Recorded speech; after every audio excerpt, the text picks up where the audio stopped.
All right, welcome everyone. I'm Rebecca Rusch. I'm an ultra endurance athlete, the founder of the Be Good Foundation and Rebecca's Private Idaho, and an explorer, and really just kind of I love ultra endurance sports. I've been doing it my whole life, and the conversation today is super exciting for me. Got a few people to share today with, but we're going to be talking about the Tour Divide and a couple of our Be Good Foundation scholarship recipients who both went to their first journey on the Tour Divide. And so we've got Jackson Long and Edyn Teitge, and also my really good friend, Jay Petervary, who is really kind of the grandfather of bike packing. He's the instigator because he's the person who really got me into bike packing and especially winter bike packing. And he's the reason that Edyn and Jackson received these scholarships because he did a bunch of fundraising on one of his bike packing adventures for Be Good to get this all going. So I asked Jay to be here because one, he has more experience than anyone in the whole world on the Tour Divide. I'm going to have him explain what it is and kind of field some of the conversation with these guys. But yeah, Jay's been a friend for a really long time. He is a mentor, a teacher. He's an event director. He holds a ton of records and firsts in all sorts of races all around the world. He was doing bike packing before it was even called bike packing, to be honest with you. And we met adventure racing, which many people don't even know about, but another ultra endurance sort of sport. We both live in Idaho. And Jay is he's such a great source of knowledge for this. So I asked him to help interview. And he's also teaching, he's really passionate about helping people fuel their adventures, teaching bikepacking clinics. He just finished one for some people heading to Kyrgyzstan. And so there's no one better to kind of help kick this off with me and really dive in deep than Jay. And what we're going to find, and Jay knows, and now Edyn and Jackson know this, is that ultra endurance events they're hard to process. And so I always find, like, I wanted to talk to you guys because talking about, a really big experience like this afterwards sometimes kind of helps you put meaning to it and helps you figure it out. And so we're going to kind of get a little deep, maybe find out a little bit about the equipment and some of that stuff. But we were excited to kick you off. We had a little party, kicked you guys off. You're both local Wood River Valley residents, which is not why you got the scholarships. You got them on your own merit with your applications. But it's really cool to see people in my home valley kind of taking this on and at a really young age for both of you. So I guess I'll just start with Jay. Why don't you introduce yourself a little bit, say why you're here, say how this thing all got started, because you really were the instigator of these bikepacking scholarships. Yeah, I don't mind being called the instigator. I know. Yeah, so I mean, basically, Edyn and Jackson are here because I actually had a project last year around the Great Divide mountain bike route called the Great Divide Unearth Project. And that would have been my 8th time actually racing the route. So that puts me at somewheres around, and I've also toured sections of it with clients, and it's also in my backyard. And so I think I have about 25,000 miles on the route, over 150 nights. And yeah, so I have a little bit of experience out there. I know all the nooks and crannies. But I was on my 8th run last year with the project I was doing. And when I approached Rebecca about kind of raising some money for the Be Good, she said, sure, let's do this and let's give out some bike pack scholarships. And so it's really been really neat for me to see doing a ride for a reason, besides my own personal reasons and for others, and to be able to give back. And especially as I grow as an athlete and just as a human, that's really important to me, and to be able to educate and show. And sure, I do some clinics and work with some people consulting and things, but doing it in this way was just a different way for me to give back. And so, but it's like I say, the Be Good scholarships is like, it's like the gift that keeps on giving. Because at first it was able to read their applications and pick some people. And, obviously, I have a soft spot in my heart for someone that wants to do the divide. And so seeing these young men kind of have that goal. Of course, I want to help with that. And then meeting them afterwards, and now going through this process right now. And as you alluded to earlier, Rebecca, about saying like, we don't get enough time or the opportunity to really soak in what we've done. And it's really, really important, because we spend all this time beforehand prepping, time investment, everything. That's our focus for so long. And then we do the thing and we have this massive experience. And a lot of it we might even forget, or it only comes back at certain times in our lives where, oh yeah, I remember that.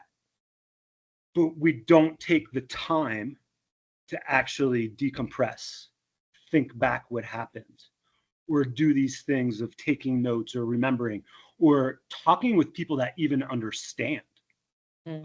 It's really, I know it's funny to have these conversations with like just a friend or a mom or a dad or what have you, but to have them with somebody that has experience in ultra riding, just it seems to be more fulfilling. And being able to share the stories, people can now actually relate to you. Because if they don't do this, they're going to have a hard time relating. So I'm really excited to go into this conversation. And first, I just want to say congratulations to both of you. I mean, to step up to the plate and to take on something like that is huge. It changed my life, and I know it has many. And I'm gonna guess it's gonna change yours in some way, at whatever level that is. Yeah, I mean, I love that you said that, Jay, because that goes right to the mission statement of the Be Good Foundation. And the reason I launched it was after a life-changing ride of my own on the Ho Chi Minh Trail, epic, long, super long ride. And the mission of the Be Good Foundation is to change the world through bikes. And so one person, one ride, one pedal stroke at a time. And so thank you for making this possible for Edyn and Jackson. And we know that you have some unfinished business on that route. So your ride ended too early last year. You were hit by a motor vehicle, by someone driving a motor vehicle, and sustained injuries. And I know that Jackson and Edyn, I just want you guys to know a big gift from you towards Jay has been him being able to see the ride carried on, not in the way he expected, but in a really cool way. And so we will definitely check in when you go back, Jay. But so, no okay, pressure. So yeah, no pressure at all. We got to keep pushing ourselves, right? So Jay, give us some of the stats. What is the Tour Divide? What is this thing we're talking about? Just give us some of the basic numbers, and what is this thing? Yeah, the Tour Divide is now a race that was built off Adventure Cycling Association's Great Divide mountain bike route. So a nonprofit organization created this route, and then just like humans as we are, we like to challenge ourselves. So it all started off with somebody kind of time trialing it on their own, and then it's kind of evolved to where we're at today. And that's taken many years. So the first ITT is one single person doing it. And then all of a sudden it's a couple people wanting to challenge that person. And then before you know it, so in 2007, I lined up with like 18 people. And that's also, everything morphs in time. And that was border to border, because that's when that's all the route there was. And now the route, actually the Adventure Cycling Association route starts in Jasper and ends at Antelope Wells. But the Tour Divide race starts in Banff, and it's about 2,800 miles down the spine of the Rockies, the Continental Divide. And you accumulate somewhere over 200,000 vertical feet. And you cross over the Continental Divide 30 some times. So you're constantly going from one watershed to the other, back and forth. And I always say, like, you go through like little slices of America, places you wouldn't necessarily go to by car. If you're on a freeway, a highway, these are little communities that they're along the trail, and they're on like little side back roads and county roads and things. But like I said, you might not go to them unless you're purposely going there. But by bicycle, it's a wonderful way to visit these communities. And there are major towns along the way, and I always describe it averages about 100 to at the most about 150 miles between major towns, and then smaller resupplies in between. But you're exposed to all different types of mountains and weather. And I know these guys had some snow at the start and some rain, and that is very typical in early June in the mountains. And then as they go south, they get into the heat and into the desert of New Mexico. So you get to see all these different landscapes, and you're definitely, anything that's this long, you are absolutely going to come across all sorts of weather. I mean, there's just no way to have a clean run per se. Yeah, so that's about what the Tour Divide is. And now there was probably, how many guys were up there this year? Over 200 people, Edyn, Jackson? I think almost 300 people started. Wow. I'm pretty sure. Yeah. Something like that. Yeah, so just for an understanding too, for the audience, like there's no really an official organizer. There's a disorganizer, as we like to say. But the information does get out there. In today's world, people are looking for information and they want it, but it's kind of vague. But that's also all part of it. If you think back from many years ago, there wasn't any of this stuff that was on the internet, but yet the event still happened. So, and the event still happens today, and it might be last minute with the information one receives. But if they come prepared, they're going to be ready on race day. And it takes place, historically, it's the second Friday of June every year. And so there's just this template that exists. And if you can just understand the template and know what you need to do it, you don't really need a race director per se. And that's why riders we'll get varying numbers. Like, track leaders had like 200 and something people listed, but there's always more out there. And the amount of touring cyclists that tour the Great Divide mountain bike route is incredible. And over the past year or two, it's exponentially grown. Huge. Yeah, I mean, it's probably the most famous route in the world, really. And the way that it's ridden in the style that these guys are riding is you're self-supported. So you're carrying your stuff, you're stopping and getting supplies at public places along the way. And so for somebody who doesn't really know about bike packing, yeah, you got sleeping bag, you've got food, you've got all your stuff, you've got navigation equipment, and you're sort of a rolling hotel and then stopping and getting supplies along the way, which is kind of a crazy way to ride a bike. And I think the beauty of not having the disorganizer is like you make your own choices on your gear. And so that makes you have to do the work to figure out what you need to get through this thing.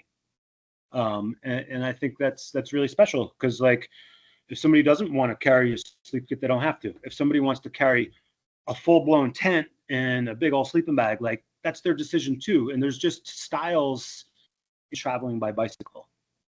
Yeah, I mean, so I'd like to get into, personally, Edyn and Jackson's style, why you did it, maybe a little intro on yourself. So it's sort of like why you wanted to do this ride, who you are, and maybe what your initial goals were. And then we'll start to dive into some details. So Jackson, let's start with you. Yeah, sure. Like you said, grew up here in the Wood River Valley and have just always been maybe obsessively drawn to endurance sports. From road cycling was kind of my original love, but I was also a Nordic ski racer in the winter. And then eventually, after some different life experiences living in Colorado, came back here to coach the ski team for SVSEF, which is the local nonprofit ski ed for kids. So I coach high school Nordic skiing, coach some mountain biking.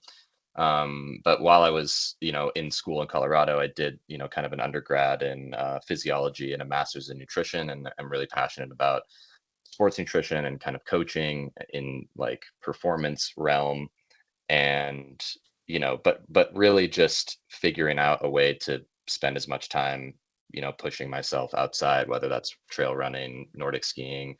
I've recently fallen in love with skimo racing, which is a very nerdy niche sport of backcountry skiing, where you're racing up mountains on little tiny toothpick skis and spandex. It's pretty funny. But yeah, just like all sorts of cool ways of being in the mountains. It's just my passion. And so inevitably, maybe a little bit later than some, got pretty interested in this idea of bike packing. Like I said, you know, my kind of background was more short, hard, fast road bike racing. I did some gravel racing. And then it was about, yeah, last year during the Tour Divide, I did a couple shorter races. But then it wasn't until last year, just kind of, I never would have thought in a million years that the Tour Divide would be ever be something that I would consider. But then just following it last year and kind of hearing the stories and, you know, following the dots and kind of just the experiences that these athletes were having, good and bad, and just everything in between, and then the amazing relief or joy and fulfillment that they got from reaching that border was in Antelope Wells, was just like, I have to do this, you know.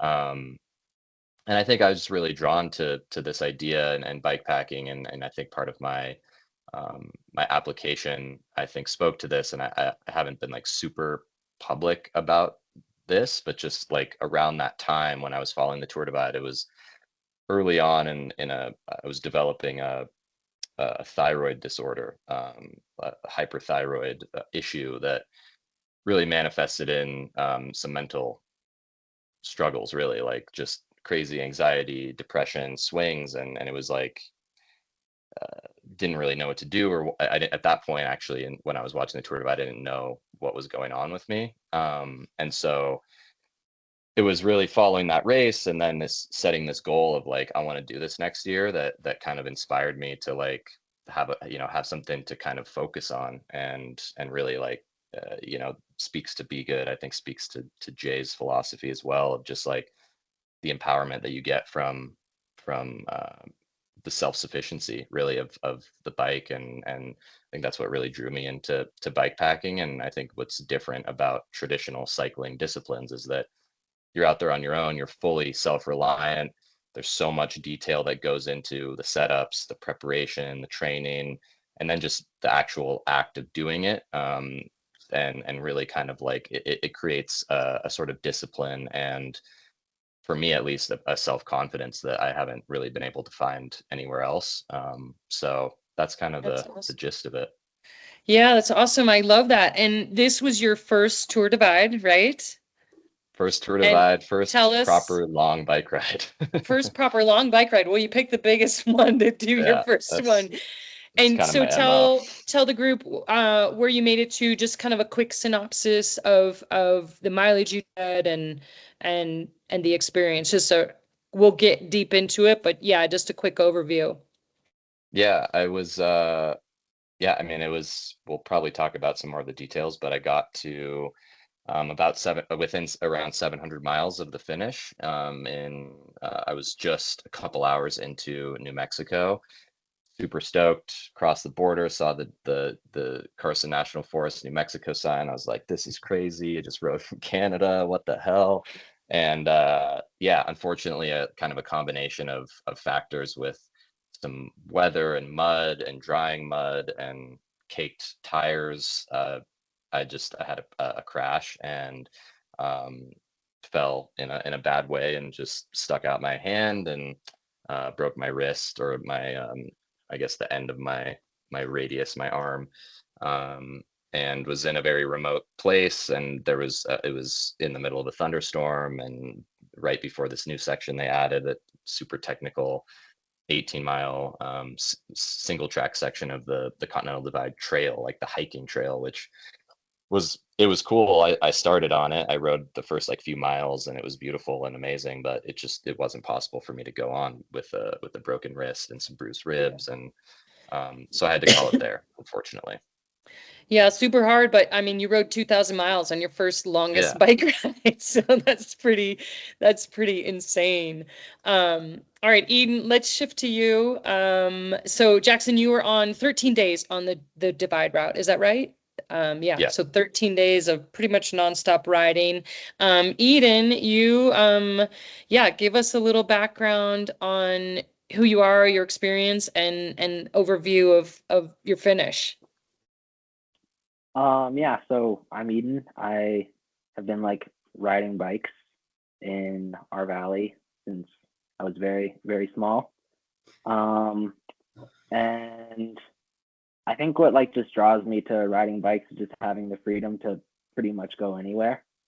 Like you're not in a car, you're sort of limited to roads. Like hiking, you're limited to like the distances you can go in a day, but biking, you can just really go anywhere. And first like bike packing trip I did was when I was 10, just like 2 nights out, 80 miles. And I don't know, I just liked being able to ride your bike, set up a tent, and then just keep riding, and actually get somewhere. And yeah, I guess I fell in love with that. And a couple of years later, I decided to do the Smoke and Fire, which was the first bike packing race I did. And I was feeling really good on that race. I did it in 400 miles in like 2.5 days.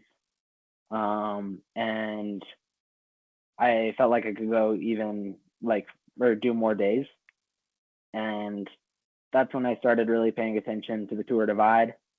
And yeah, just looks like a fun thing to do. Just like a big bucket list item, I guess. Go big or go home. Yeah. Yeah. And you had a pretty specific goal for this your first also Tour Divide. You had a specific goal with to do what? Tell us about that. I guess my goal was to be the youngest to like race it, which is solo, self-supported. And yeah. So Did you have you're a time in yeah, mind you had a that you time wanted and to hit? yeah. My time goal was like about 20 days, I think. Right. So, and then if we recap, you finished in about 19 days and change. You did achieve being the youngest rider to ever complete solo Tour Divide self-supported. At what age, Edyn? 15. 15. Bravo. Bravo. Amazing. Yeah, very cool.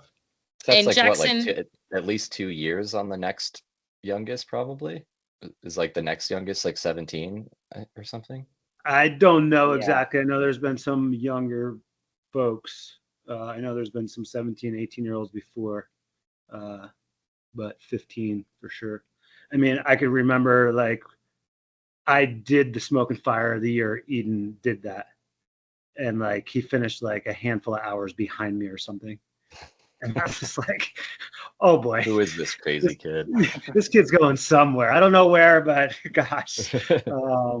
You know, it's pretty neat to see that. I mean, for Hey, both you Jackson. guys, the age that you're at, I wasn't doing this kind of commitment, this kind of, yeah. So it's really cool to see young people getting into, you don't have to set the record for the youngest person, but just see young people getting into exploring and bike packing and doing these really committing self-supported, like Jay mentioned earlier, there's so much commitment and thought that has to go into the choices that you make for the way that you're going to ride. So it's really cool to see your generation really stepping up to this kind of adventure. Jay, do you want to dive into some specific questions for these guys? Well, when I was listening to Jackson, I just thought it was funny when he said, well, yeah, I majored in nutrition. And then like, I'm sitting here thinking to myself, like, this type of distance riding, especially along the divide, I mean, we can eat fairly well, actually. Like, I mean, when people say gas station food, it's not the end of the world, I'll say. Because gas stations nowadays are like mini grocery stores. But I guess I'd just be interested to hear what Jackson has to say about like his nutritional background and going into this and like eating. Did any of that even work, or how did that work in your mind? And like, what was eating like out there? Well, and you're Yeah, no, vegan. Are you From the plant-based? reality, from the reality standpoint, and then from the school standpoint.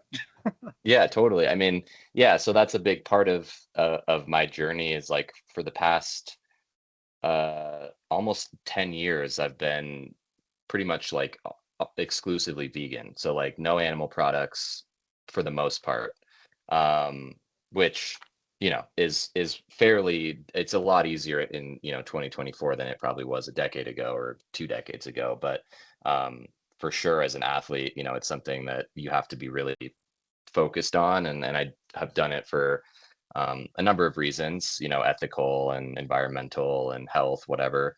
Um, but, I think what I sort of realized in preparation for the divide and some of these other, goals that I have in this space is like,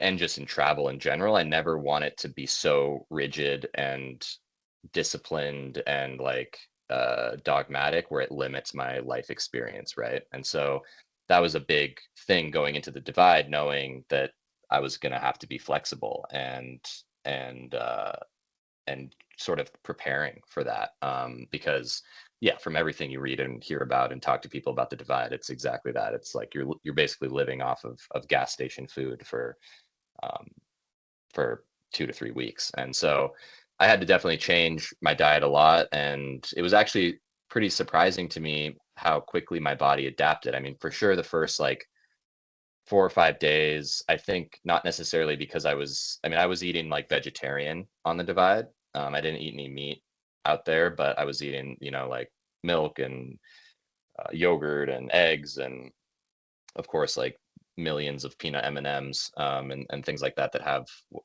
milk in them. But I think just from, and I think this is a struggle that a lot of people have, whether whatever kind of diet they're on, is just the scope of how much you have to eat on a day-to-day basis and how hard that can be uh, if you haven't prepared. And I think, or just have the experience of going through that. And so my stomach was pretty messed up, just I think from eating food like that I don't normally eat, because I pride myself on trying to eat pretty well, and I think it's helped me as an athlete, and it's important to me, and obviously like I've studied it, and so I kind of understand what good nutrition looks like from an athletic performance standpoint.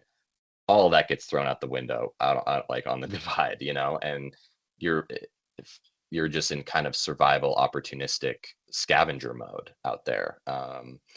And so, a big piece of advice that I would have is like kind of setting aside any sort of dietary nutrition sort of mentality going into it, because as I'm sure Jay can speak to, the people that are the most successful on the divide in terms of performing and fueling is that they can eat whatever, whenever, and as much as possible, And so that was a big learning experience for me. And I think after I sort of adapted, like my body and my digestive system after the first 4 or 5 days, like it was pretty amazing how quickly and how much I was able to just eat whatever. And it happens relatively quickly. I think a lot of people had stomach issues out there, talking to, people at gas stations and hotels or whatever. And like, it's common. But I think you have to also, in order to do well in this sport and be pushing your body, you're under a lot of stress. You have to be able to handle that, and that's I think that's a learned skill as much as anything. It is. It's first an eating contest, Yeah. and then it's a bike ride. Right. Yeah, Big because you time. can't ride if you can't eat, and so I knew going into it that there'd be no way that I could stick to the way that I normally eat, outside of this. And so I did some work in my training going into it, to do that. And basically for the few weeks before the divide on all my rides, I was just eating gas station food, Um, and I've always had a pretty iron stomach, I think as an athlete for my whole life and doing, big endurance things. I mean, I just remember even in college, like, going on big road rides with the team and stuff, you're always stopping at gas stations and eating Pop Tarts and whatever, but it's to another level where you're just having to eat constantly and you're dealing with heat and cold, and that's going to affect your digestion, and you're having to carry it all and kind of plan and prepare for how long you're going to have between resupplies. And I made a lot of mistakes out there, and I think there's a lot that I learned in terms of you know, how my body reacts to certain things. And so it is such an eating contest that you have to be prepared for being an opportunistic scavenger, basically. Yeah, so like with it being an eating contest, and then I look at Edyn and I'm like, I know what kind of food needs to be brought into the body with putting into rides like that. And then I look at a young person who is entering manhood, who is also growing in another way that takes also a lot more food. I mean, before you even started riding bikes or going to the Divide this year, I'm sure the parents are like, gosh, Edyn's food bill is already expensive. And that's not just from riding bikes, it's because you're growing into being a man. And so, like, I called my very first Divide the hamburger and ice cream tour, because that's what I discovered. I don't know how many hamburgers and ice creams I had, but it was amazing and wonderful. So, Edyn, how many hamburgers and ice creams did you have, and what was your diet like typically on a single day? Too many hamburgers to count. Up in Montana, I guess my nutrition plan was, I'd like 10 miles out from a town, I'd call up like any burger joint on the route and be like, hey, can I get 4 burgers to go? And that would pretty much be, I'd eat one when I got to the restaurant, I'd stuff 3 in my frame bag, have one for dinner, then breakfast, then lunch the next day, and just keep doing that. And that was pretty much the nutrition plan in New Mexico or in Montana. But then like the more south you get, you're sort of out of like that like cow, like that beef country in Montana. You sort of get more south where there's not as many restaurants like that. So more south, I got to just eating frozen burritos pretty much. So from each of you, I'd love to hear like maybe your highest high and your lowest low. So Edyn, let's start with you, because it's a roller coaster out there in this kind of an event. Yeah, I feel like one of the lowest points was up in Montana when it was just raining and snowing. I got really, really cold, and I feel like at that point, you're so early in the race and you just have so much left that I don't know, I feel like it's hard, or it's easy to be able to be like, nah, I don't want to do this anymore. So that was probably one of the hardest points. Another pretty hard point was like in the Gila Wilderness down in New Mexico. It got pretty muddy, and there were like afternoon thunderstorms that sort of were pretty difficult. And then I think the highest point was either the like 30-mile pavement stretch to the finish, or some of the passes in Colorado were pretty sweet as well. Just being like high up in the alpine, whatever, and just being like almost the highest point you can see around you. Yeah, those first few days are really tough, I'd say. Like, even for a season, as much racing as I've done, like, I think we get into that situation, like you mentioned, like you were thinking about the finish and you were questioning what was going on so early in the ride, right? And it's like, especially when it's really hard at the start. And it's pretty typical that the first week of the Tour Divide race is in weather. I mean, this is not a foreign thing. Like, history will tell you that like, yep, it rains and snows the very first week until you get out of Montana. And so like you saying like you were having a low and like not sure if you can make the finish. It's like such it's like a discipline to have, to kind of not think about that, because the journey is so long.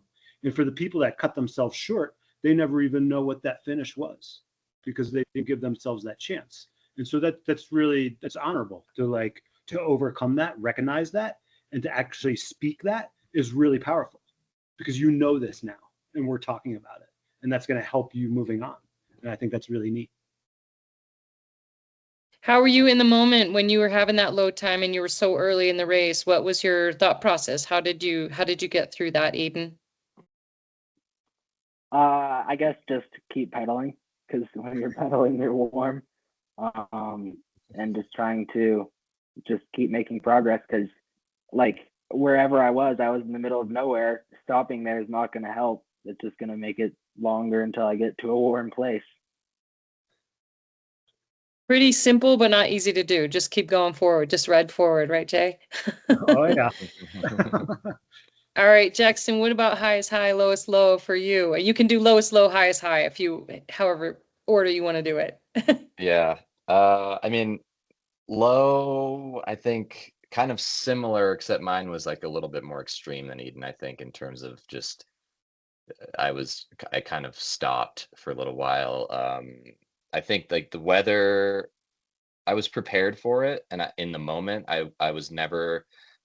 I mean, I got cold, but I always felt like this is doable, you know. And that second day, kind of in between Fernie and Whitefish, we had, yeah, just like tough passes where you're going from rain into sleet into snow, and then you descend back down into the rain, and you're just soaking wet and cold. And but I think like in those moments, it's sort of like Edyn said, I just knew that if I kept riding, I had the clothing, I was warm, my bike was working, like I just had to keep moving, and I was feeling pretty good. But I think it kind of caught up to me because you know later in a couple days there was a crazy day where, I mean, Jay and Edyn will know, but like coming out of Wise River, there's kind of this high plateau. You're up on this pavement stretch, and it was early in the morning, and it was like below freezing. Everything was frosty, super cold. And I kind of underestimated how long that stretch would take between there and Lima, and I didn't have enough food, I think. And what was crazy about that day was that that morning started off below freezing, and then later that day it was like 85, 90 degrees down in that just demoralizing gravel section between like, yeah, before Lima or Lima, however you say it. And it just It's a kind of broke beautiful me, I section. think. Yeah, I mean, I think it would be beautiful if I was in a better headspace, but I was like rationing food, and it was windy, and it was like the first warm moment of the entire ride at that point, and that's like day 4 or 5 or something. And it was fine. I got through it, and I got to Lima, and I got food, and it was good. But that next day, I think it all caught up with me, and that's where I sort of had this little bit of a meltdown tantrum, not really a tantrum, but just like a really low moment in Island Park. And I think it was a combination of factors where my body was doing some things that I've never experienced, with like fluid retention and this like really swollen face, and my quads like were like double their size and just jiggling, and it was freaky. Like I was literally scared, 'cause I was like, I don't know if like what this means exactly. I felt horrible. I was coughing, and my lungs were like, I couldn't really take full breaths. And so it was just, plus I think I was close to home, right? That's the closest point to where I live on the route.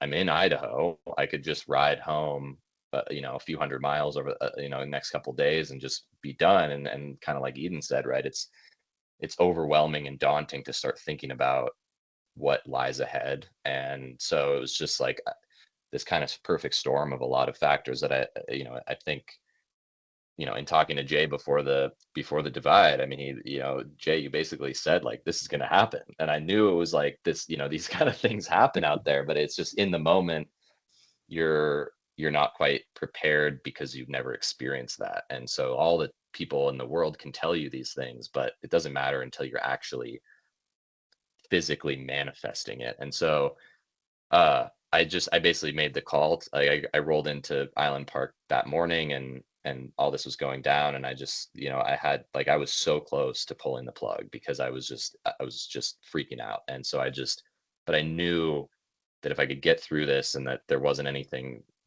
long term wrong with me, that I could just move again if I sort of took care of myself. And so I sat on the ground outside of this grocery store for like 3 hours, just eating and drinking, and decided like, I'm not going to ride anymore today. I'm just going to take it easy, sleep, eat, drink, clean all my stuff.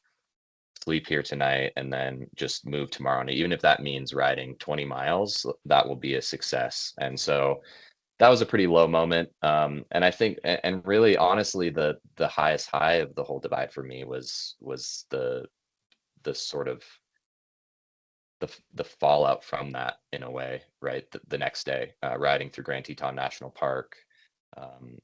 Weirdly, I felt incredible that next day. Like I was just flying. Like no one could stop me. You know, it was this crazy thing. And just like riding over Togety Pass that next evening at sunset and just absolutely crushing it and just feeling like $1,000,000, like that was such a cool thing to know. And that's exactly what the experience that I was looking for, I think, on the divide, is to ride that wave and recognize like so much of this is mental, and so much of this is sort of what, you know, what comes from those troughs, right? Because you have these troughs inevitably, whether they're on a daily basis or whether it's a big ass one like that, and then coming out of it where you just, then I was like, okay, I'm in this. Like I know this can happen. And so I think just that realization was, yeah, probably one of the best days I've ever had on the bike, easily.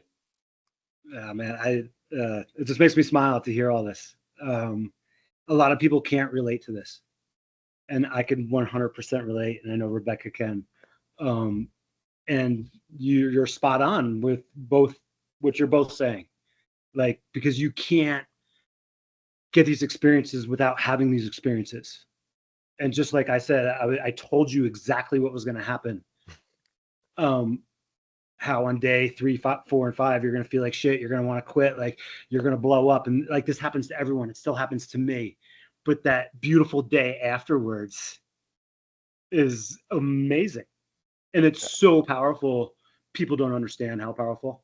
People don't know what that does to you inside. Most people don't, unfortunately. And it's really special. And that's super fun.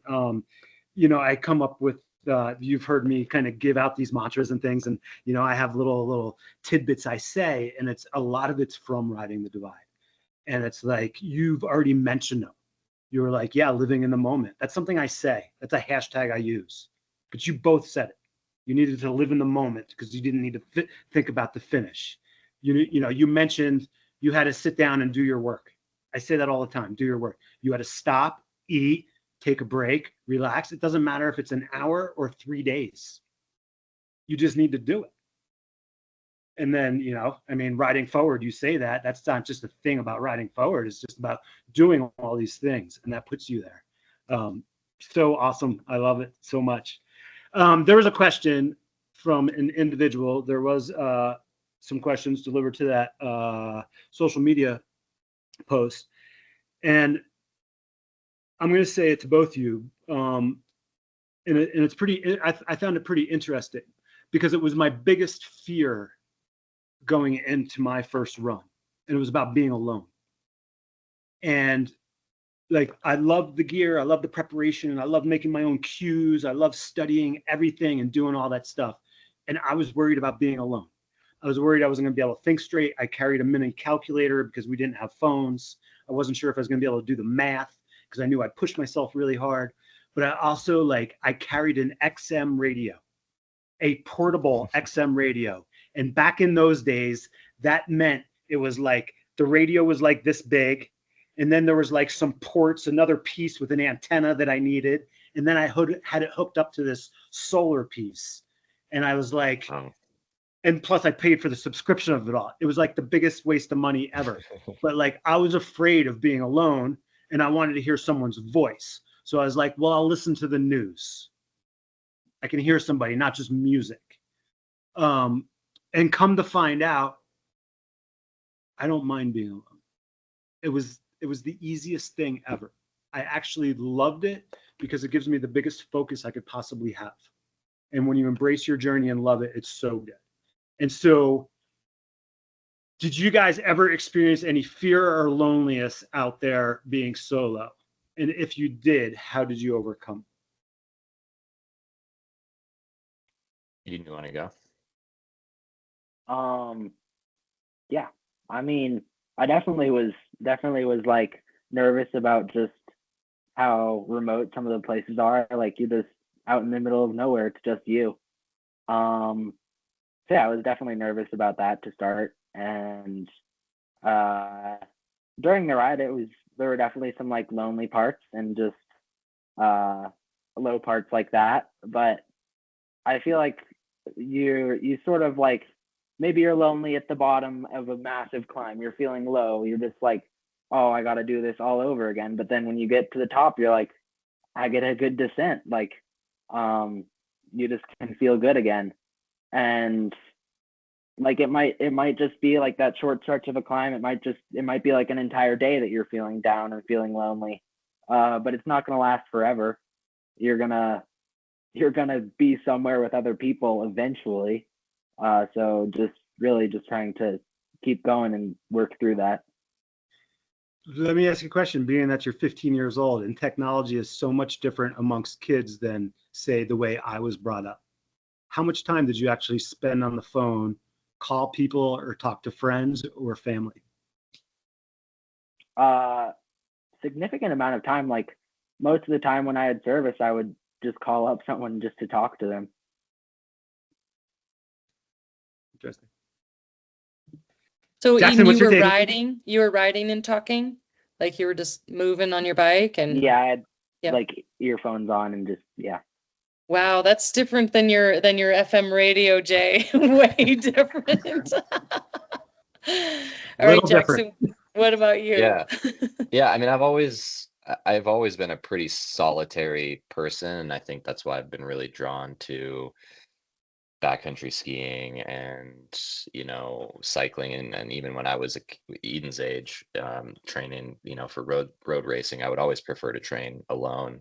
So it wasn't even really something that I thought about at all, really, going into the divide. Honestly, I knew I would be around people a lot, and I was, like, especially the first few days.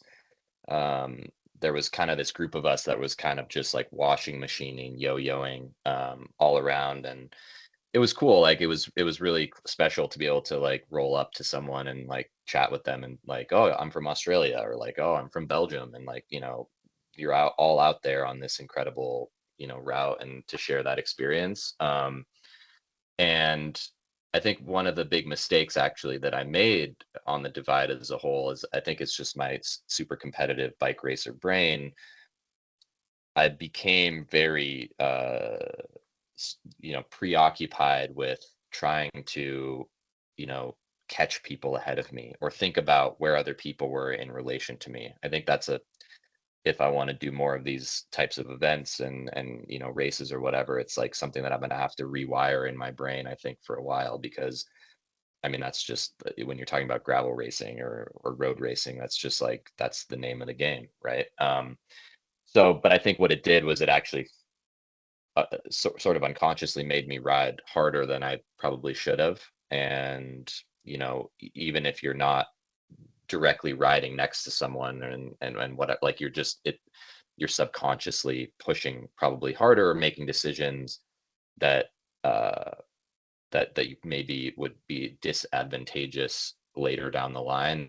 And so I think it dug me a little bit of a hole into that low moment that I had, because early on I was like, I mean, I didn't really even know this, but I rolled into Fernie in like 4th or 5th place or something. And I obviously, there's no service, but I think I was up in this front group of guys that I probably had no business being with, right? And so but aside from that, I really enjoyed the solo moments. And I think once I sort of stepped away from focusing on being with other people, and kind of thinking about what other people are doing, I actually ended up riding faster and more consistently, more efficiently, and was able to just think more clearly about the decisions I needed to make for my own self-care and my own, route and processing and all of these things. And so that was a really, actually, something that I didn't really expect going in, and was like, because you want to like race and you're really excited about the energy of that, but it's a little bit paradoxical that it actually, I think, can affect your race in a pretty negative way if you're really preoccupied with the whole circus of what's going on in the track leaders, or even just what's going on up the road. If you see some people up there, like, I'm like a cattle dog, you know, it's like, I want to go, I want to like, and so it takes a lot of discipline that I think will still take me a long time to just let go of that. And I mean, another low moment that I had was coming out of Wamsutter, I think, because I saw some people rolling out of the gas station there, and I should have stayed longer and replenished more fluid. And it's like, you're just like, you know, it's easy to get into that place, at least for me. And so I think that I should have listened to myself and just reveled in the solitude more than I probably did. Yeah, it's this can be a really fascinating conversation in general. Just because if you know, something that you see me doing is I like to talk about history a bit and like, what's this come from and where is it today and how's it changed? And, you know, I don't talk negative about any of it. I'm just like giving out information in general. And, you know, the first thing I would say is like this, the really basic concept of this, like there's one rule to this like event race, and it's solo self-supported. Right. And people don't quite necessarily understand what that means, or necessarily even challenge themselves to that. And when you look at it in a literal sense, it's pretty literal. Like, yeah, it's pretty black and white. There shouldn't need to be more explanation to what that rule is, and how it affects people. But things have changed. We cannot stop technology. There is track leaders. There are phones. We can talk to anyone. And like, so like me, I've been able to see that change, right? Like, because I started without that. Like, I was that grumpy guy that said, I don't want to be tracked. I didn't want people knowing where I was. But at the same, because I don't want my competition knowing where I was really what it came down to. But of course, we embrace technology. We understand what that means. This is good for the audience. This is good for sport to do that. But where does one draw the line? And so, especially as someone who has like been along for a long time, I don't know. I'm not the boss. I don't make rules. I'm not a cop. But I'll just like about things and how they can be different. And for example, with Edyn being able to sit on the phone talking to friends, that's a different take than doing something on your own. And so when we talk about crews and ITTs and this filming that goes on and all these conversations we've seen and have had in the past, people don't really get it. But it doesn't have to be that complicated. But I think the biggest thing is that people need to respect it and know that there is a difference, and it does have impact on how you take this thing on. And it's a personal choice as well. We make our own decisions, and it's going to deliver us an experience, and it's going to give us takeaways. And those are things that we bring to our life. There is no prize money here. And I think, and you said it too, the other side of the coin is like, you know, you should always ride your own ride. You start like getting involved with somebody else, you're taking on somebody else's ride, and I can guarantee you it's going to affect yours as yours did. But it's a pretty neat dynamic, and I love that side of it. But that's all. Yeah, I learned a lot from that experience, and I mean, it was another nugget of wisdom that you gave me before the divide. Was like, it stuck in my mind. It was like, don't let other people's choices impact your experience, right? And yet it was hard for me, or I found myself in situations that was testing that exact mantra. And most of the time, like, I met some really cool people, and that's something that, you know, is special to me, of course. But coming, you know, reflecting back on the experience, I think in my next race, I would approach it very differently, and for a number of reasons. But I think, you know, it was a really a crazy learning experience to hold both of those things together at once. You know, Jay's advice, but then being in this group and like getting kind of anxious around it. You know, that's the game here. Sure, especially as we get more vulnerable, right? The more we're exposed to the elements, the more we break ourselves down, we just become more vulnerable. Yeah. And it's hard, but awesome. Yeah, and I mean, I love hearing this because, and Jay's smiling. He's got like many hundreds of thousands of, days and miles on you. So, the fact that you're articulating your experience, you both, I mean, I'm so impressed. I do have to say, for your first long distance thing and the age that you're at, the way that you're articulating the lessons that you took from the trail is really big. Edyn, do you have something that maybe you were going back and forth with, kind of like Jackson's talking about, where, with either being competitive with other people or being competitive with yourself, or did you have something that you were kind of fighting that dual battle in your head during your ride? Yeah, definitely. It was sort of similar. Like, I was sort of riding with a group of people, and it's hard not to be like, oh, I want to be ahead of this person. But I don't know, I guess I just tried to sort of forget about that and just keep pedaling the way I wanted to do it. But that's definitely hard to do when like someone flies past you. You're like, I want to try to stick on their wheel. Yeah.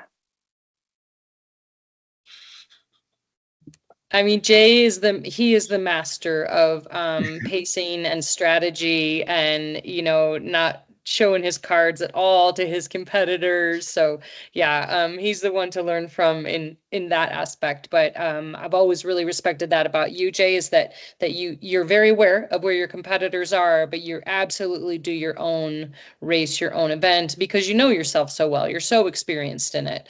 But it takes a lot of years, a lot of miles to have the confidence in yourself to be like, I'm going to sleep 6 more hours and then I'm going to catch those people, but yeah, you are the master of that. I've always admired that about you, Jay.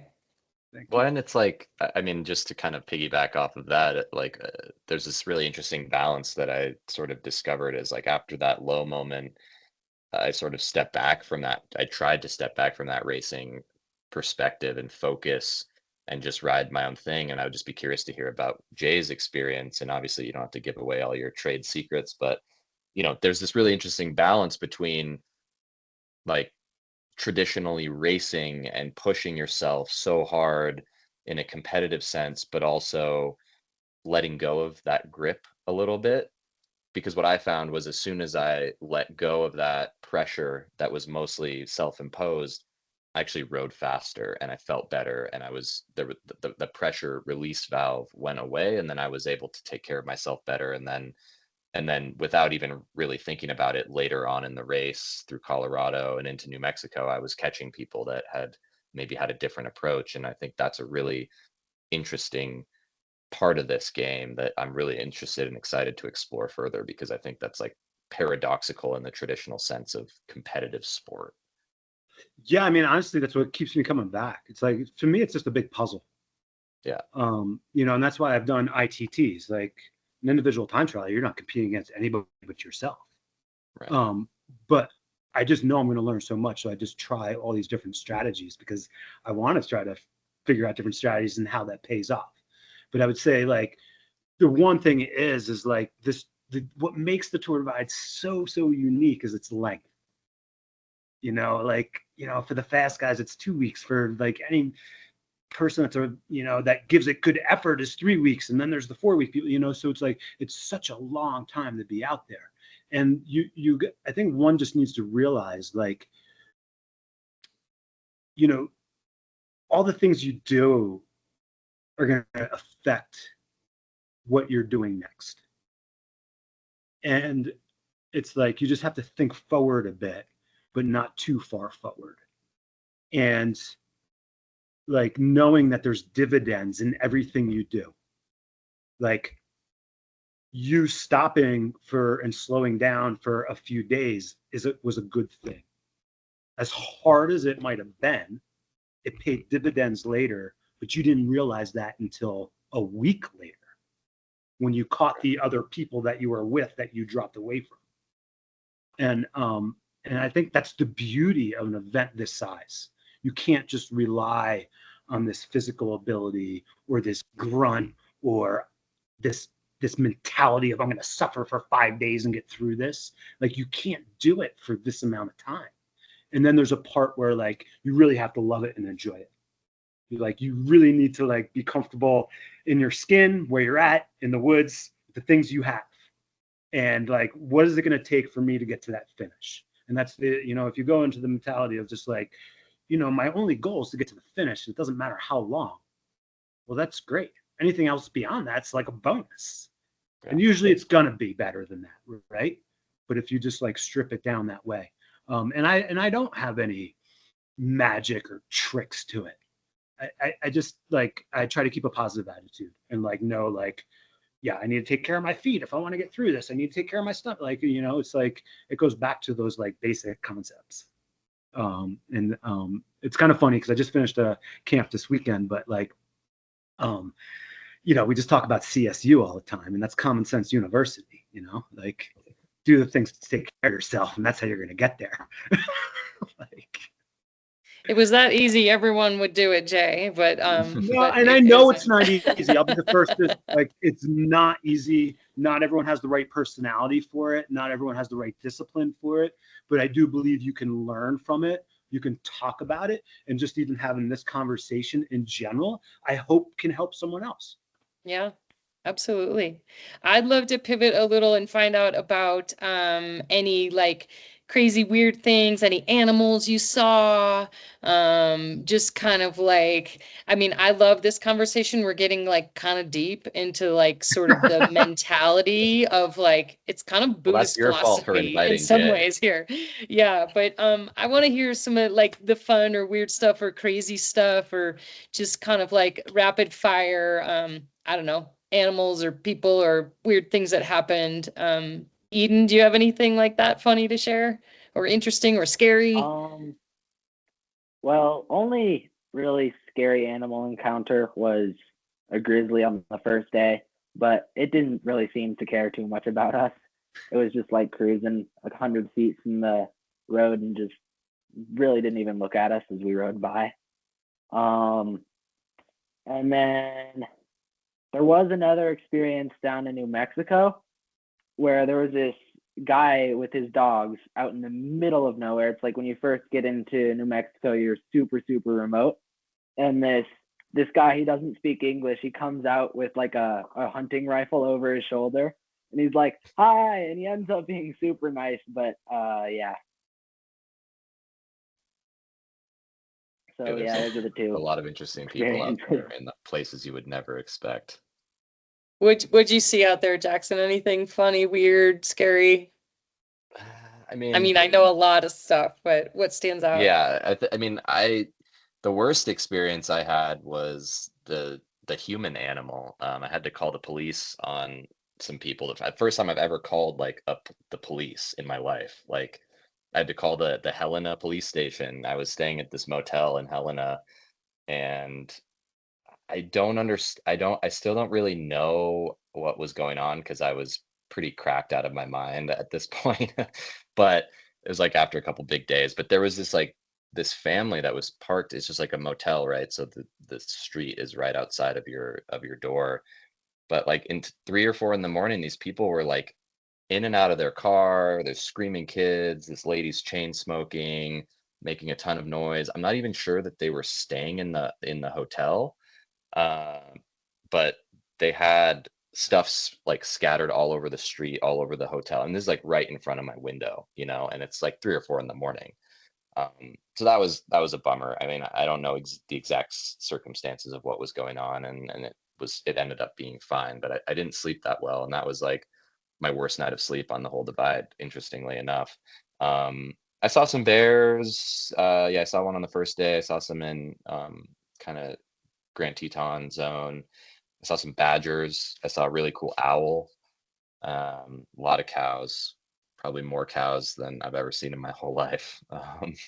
But yeah, I had a lot of really great experiences with people. I mean, there was actually a guy from Idaho Falls, I think, that just a dot watcher out in the middle of nowhere, like the section on the second day, sort of before the third day before Ovando, just like in the middle of kind of those rolling gravel roads, like on an ATV. And he's like, "Are you Jackson?" Like, I saw you're from Idaho. This is like, what's up? And it was just like really crazy.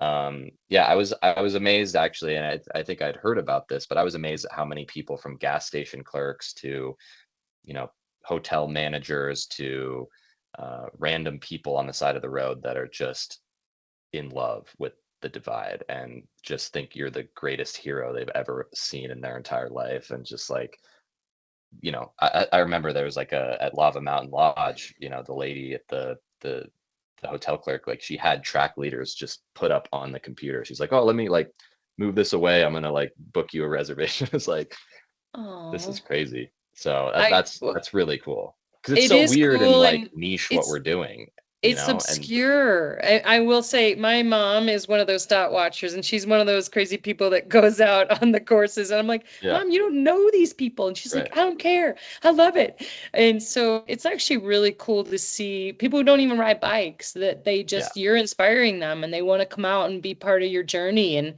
I mean, I think that's a good place to kind of start to bring it around to a close, is that the whole reason this started is because Jay inspired you guys, wanted to do something for the Be Good Foundation. You guys applied to do Tour Divide. You're inspiring other people. And hopefully through you sharing your story, you're going to get more people, you know, into adventure, into pushing themselves, and hopefully maybe applying for a scholarship with the Be Good Foundation, or donating, so that more people can kind of, like Jay said, it's the gift that keeps on giving, which is what endurance cycling is. It's the gift that's about a lot more than being the youngest person to complete the Tour Divide or doing X many miles. It's a lot bigger than that. And it's really cool to hear that at such a young age, you guys are embracing that, but also inspiring, you know, the next generation, even beyond you or generations above you. And so it's really cool. I'm inspired by you all. I've never done the Tour Divide. Jane, I've talked about it, but it hasn't necessarily been on my radar. But I love being part of your journeys, and I'm so grateful that you share your story. I would love, as we close, and one, encourage people to follow along. We're going to include social handles, and continue on your journeys and our journeys, and follow the Be Good and all the work that Jay's doing. But as we wrap up, I'd love to each go around for all three of you, and if you can, in one sentence, what does the Tour Divide, what did it mean to you, or what does it mean to you? If you can sum up your experience. And I know that's a big ask, especially since Jay's done it, well, yeah, many times.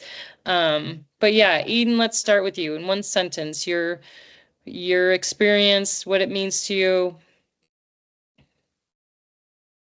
I guess just seeing what the limits of your body can do, how far you can go. Yeah. That's awesome. And amazing what your body and what you accomplished this year.